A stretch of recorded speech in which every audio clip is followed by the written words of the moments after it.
After nearly 5 years of the same seasonal formula, Bungie decided it was time for a change. Long gone are the days of seasons, leaving Destiny 2 with an episodic delivery of content. When these episodes were first announced, it was with very little information, leaving players to speculate on how the formula would be shaken up. After months, the final shape arrived, bringing Episode 1 echoes with it. The result? It was virtually indistinguishable from a season. Player feedback was reasonably negative with Episode 1, and Bungie announced some changes to the future release of Episode 2 Revenant in an effort to improve the state of the game. Sentiments still remain pretty negative, however, but not necessarily for all the same reasons. To understand the expectations that Episode 2 had to meet, we need to first discuss the expectations that Episode 1 established.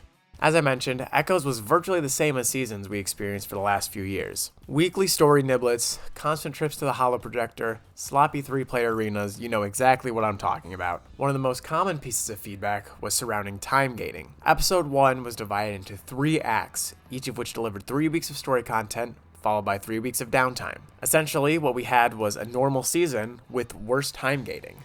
Bungie realized this feedback and was quick to propose a change. While nothing could be changed for Episode 1, they announced that with Episode 2, the entirety of an act's content would drop on the day of its launch, as opposed to over a 3-week period. Let's set time gating aside for a moment though, and talk about the content itself. At the end of the day, while the drip feed model can be annoying, content of a higher quality can somewhat make up for it. Unsurprisingly, however, Echoes failed to deliver on this.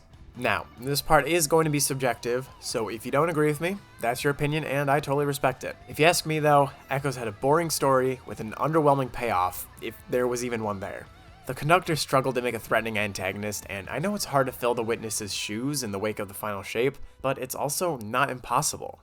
The problem lies in the way that Bungie tells seasonal stories. Bungie can make a good story. I know this because their campaigns, with a few exceptions, tell engaging and compelling tales with vibrant characters and clear themes. When it comes to Bungie seasonal stories, the narratives that fill the gaps and connect expansions more clearly to one another, their delivery is poor. Pacing of these stories is usually abysmally slow, which leads to loose ends being tied in a rushed fashion in the last week or two. This has never been more clear with Echoes. The conductor had so much potential to be an engaging antagonist, but they waited too long for her reveal. We were left to piece together her motivation and traits and everything about her in the final 3 weeks of the episode, which, if you ask me, is way too late to be introducing a main character. Beyond any narrative aspects, Echoes also contained some pretty unimaginative activities. Battlegrounds and Breach Executable were nothing offensive at the end of the day, but I also can't say they were a breath of fresh air either. They were just the same activity templates we've been following for the last 4 years. I will say that while these playlists weren't my favorite, I did find a lot of enjoyment within Encore. I wish we had access to it a bit sooner, but we play with the cards we're dealt in these parts. The visuals were stunning, the mechanics were surprisingly engaging for a non-dungeon or raid, and the story drops were the most exciting narrative developments we had for the entire expansion. So, we've got our criticisms for Echoes lined up nicely. Those are now out of the way. Let's move on to Episode 2 Revenant and talk about how things have or haven't evolved. Firstly, let's talk about the time gating change. This was met with mixed reviews as far as I can tell. Initially, I was far from a fan, but I think I'm slowly coming around on it. Hear me out, let me explain.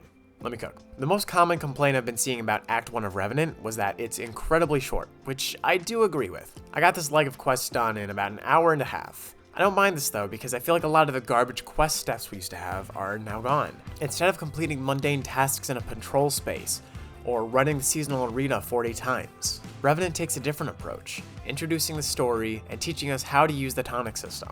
It's brief, and their methods of storytelling are still really boring, but it's a change to the old formula, and for me, it works.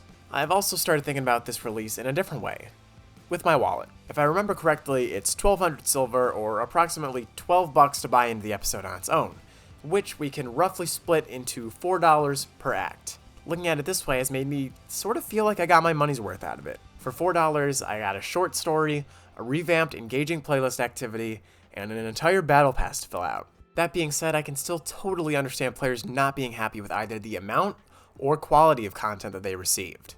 And we're going to talk about that last one right now. I'm really torn when it comes to the actual content of this expansion. The narrative side of things is still really underwhelming. The concept of the story is really interesting on paper.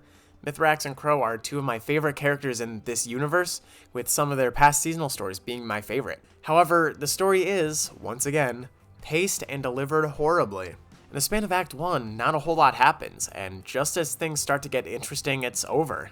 The seasonal story is where the shorter length of this expansion really begins to show, which, if you ask me, is not a good thing. On the gameplay side, things are honestly a lot better. A refreshed version of Onslaught is the core playlist for this act, which is something I was a bit skeptical about at first. As we all know, Bungie has a tendency to remove content from the game and bring it back with a price tag. However, with Onslaught's base version still existing completely free in the game, along with its own pool of loot, I feel like this is fine. Hell, I actually love this decision to take an already loved game mode and make it the focus of a season over a boring arena that doesn't innovate. I'd far rather play a revamped Onslaught over another Battleground, so this change is more than welcome for me. I will briefly talk about the dungeon in this video, but under the following distinction, Vesper's Host doesn't come included in the base version of this episode. The dungeon key system is an entire other issue separate from this video, and I just can't say how thrilled I am it's being removed when Codename Frontiers rolls around. Anyway, Vesper's Host is amazing. I've sort of been on Destiny burnout mode since late June, and while I've slowly been getting back to it over the fall, nothing has yanked me back in so quickly like this dungeon did. My itch to run raids and dungeons has returned as a result. This dungeon contains 2 fun and engaging encounters followed by a boss fight I consider to be godlike in terms of presentation and challenge.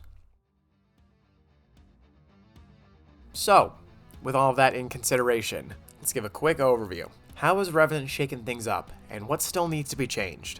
Well, to start off on the positive side, I think the larger releases of acts is a good thing. Yes, there is a 100% chance that this leads to content drought, and it most likely already has. However, I'm a big advocate of giving players more autonomy when it comes to how and when they play. Part of why the old seasonal model was so frustrating was because it felt like a chore to log in every Tuesday and catch up on the new story. With this system, players can choose their pacing each act, something I really appreciate. That being said, Destiny's current state is far from perfect, and I think even calling it good is a stretch. Seasonal content needs to improve, stories need to be paced better, and overall quality of content needs to improve.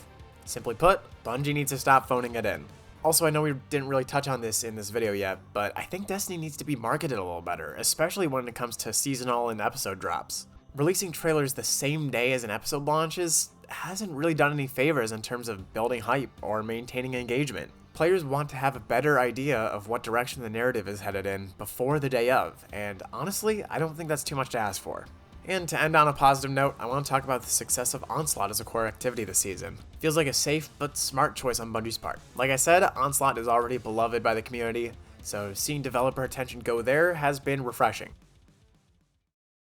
I don't have high hopes or expectations for the remainder of Episode 2 or any of Episode 3. I'll continue playing because there's still elements of Destiny I love aside from seasonal content. Apparently we're not even going to have episodes next year anyway, so I don't know. We'll just have to wait and see what happens. Whatever. Maybe the game collapses in on itself. Who knows? Thanks for watching.